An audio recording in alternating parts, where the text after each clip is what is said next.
Subscribe कीजिए ज्ञान okay channel को और गवर्नमेंट जॉब्स, गवर्नमेंट स्कीम और रिजल्ट से रिलेटेड अपडेट का नोटिफिकेशन पाएँ सबसे पहले और सबसे तेज।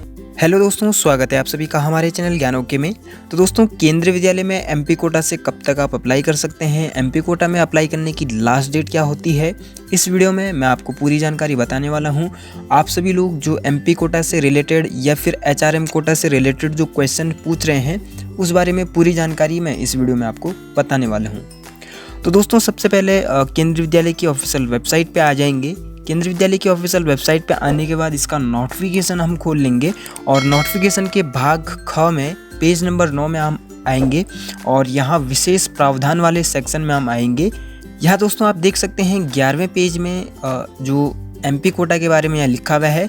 इस योजना के अंतर्गत प्रत्येक माननीय सांसद एक शिक्षा सत्र में प्रवेश हेतु 10 मामलों की अनुशंसा कर सकते हैं। और इसी के साथ साथ में यहाँ आप देख सकते हैं कि जो इसमें दिशा निर्देश दिए हैं एमपी कोटा से रिलेटेड, यह प्रवेश कक्षा की निर्धारित संख्या के ऊपर होंगे। यानी कि किसी एक सेक्शन में अगर 40 बच्चों का एडमिशन होता है तो एमपी कोटा में अगर एक एमपी उसी स्कूल में अगर 5 बच्चों की सिफारिश करता है तो वहाँ उस कक्षा में फिर बच्चों की जो संख्या होगी वो 45 हो जाएगी।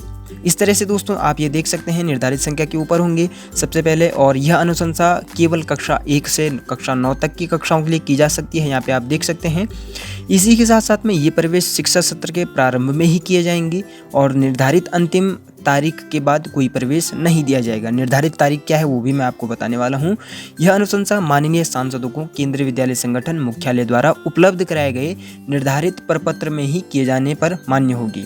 अन्य किसी फॉर्म प्रारूप में संस्तुति भेजे जाने पर कोई विचार नहीं किया जाएगा और माननीय सांसद द्वारा जिस बच्चे के प्रवेश की संस्तुति की गई है वह केंद्रीय विद्यालय संगठन की प्रवेश दिशा निर्देशों के अनुसार पात्र होना चाहिए।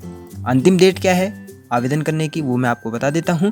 तो दोस्तों, किसी भी शिक्षा सत्र में जो एमपी कोटा के अंतर्गत जो आवेदन करने की या एचआरएम कोटा के अंतर्गत आवेदन करने की जो लास्ट डेट है वो 30 जून रखी गई है।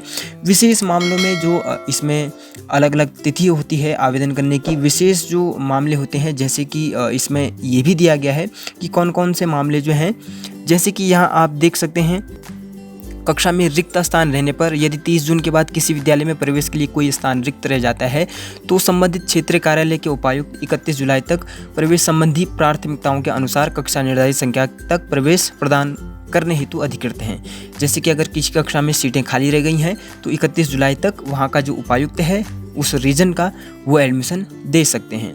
इसी के साथ साथ में दोस्तों और भी इसमें अंतिम तिथियाँ हैं, जैसे कि जो आर्मी से रिलेटेड होते हैं या जो सर्विस कैटेगरी से रिलेटेड होते हैं उनके लिए अलग अलग इसमें तिथियां रखी गई हैं। जैसे ये देख सकते हैं आप 30 नवंबर तक यह प्रावधान उन रक्षाकर्मियों आर्मी, नेवी, एयरफोर्स के लिए है जिनका स्थानांतरण सेवानिवृत्त विगत वर्ष वर्तमान सत्र में पंजीकरण प्रक्रिया समाप्त होने के उपरांत हुआ हो, उनके बच्चों को प्रवेश पहले आओ पहले पाओ के आधार पर दिया जाता है। इसी तरह 30 नवंबर भी इसमें है और 31 मई भी इसमें आवेदन की अंतिम तिथि है। अलग अलग जो परिस्थितियों के अनुसार इसमें अलग अलग आवेदन की अंतिम तिथि भी रखी गई है, लेकिन जो एमपी कोटा में जो आवेदन की अंतिम तिथि है वो 30 जून रखी गई है।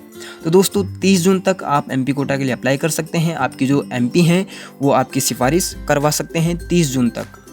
तो दोस्तों, आपका जो क्वेश्चन था एमपी कोटा से कब तक अप्लाई कर सकते हैं, एमपी कोटा की जो लास्ट डेट है वो क्या है, वो हमने इस वीडियो में आपको बता दिया है। और इसी तरह केंद्रीय विद्यालय से संबंधित अगर आपको कोई क्वेश्चन है, कुछ प्रश्न आपको पूछना है तो कमेंट बॉक्स में आप लिख सकते हैं, आपकी पूरी सहायता की जाएगी। इसी तरह की जानकारी पाने के लिए दोस्तों आप हमारे साथ बने रहें, हमारे चैनल को लाइक, शेयर और सब्सक्राइब करें और बेल आइकन को दबाना बिल्कुल ना भूलिएगा। तो दोस्तों, मिलते हैं फिर इसी तरह की एक और नई जानकारी के साथ, तब तक के लिए धन्यवाद।